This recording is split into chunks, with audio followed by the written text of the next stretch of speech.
Title araw-araw, laging may usap-usapan. Kalusugan ng lider, bayan ng nag-aalalahanan. Hindi sismis ang tanong, ito'y pananagutan. Kung kaya pa bang gampanan ang bigat ng katungkulan. Habang hirap ang masa, taas bilis ng presyo. Sa palengke at kalsada, damdam ang depresyon. Kung ang namumuno'y may sakit na dinadala, sino ang sasalo sa bigat ng bansa? Hindi galit ang tanong, hindi rin paninira. Karapatan ng mamamayan ang nag-usisa.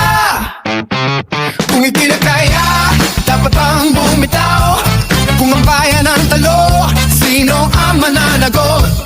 Ang upuan ng kapangyarihan ay hindi minamana. Kung may sakit ang sistema, kailangan bang palitan?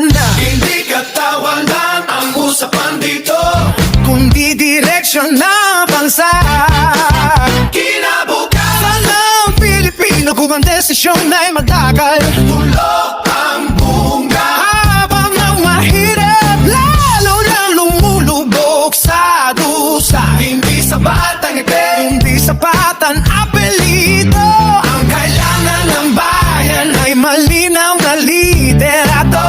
Kung pahingan kailangan, wag ipilit pa. Dahil ang bansa hindi pwede ipagsapalaran pa.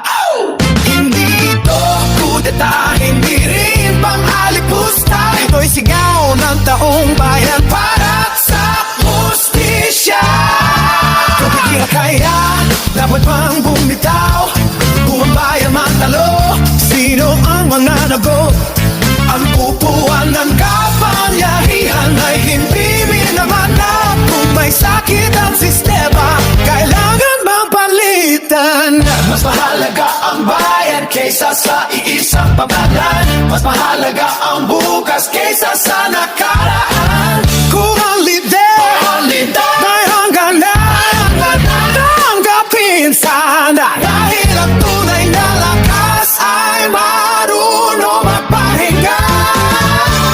Kung di na kaya, panahon na bang pumili ng lider na handang magsilbi? Hindi lang magari, hindi ito labanan dilaw o pula. Ito'y laban ng bayan para sa sarili niya.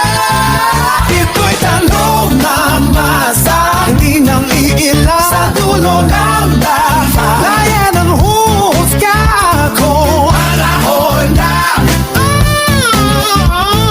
panahon na, panahon na bang palit? Yeah, yeah.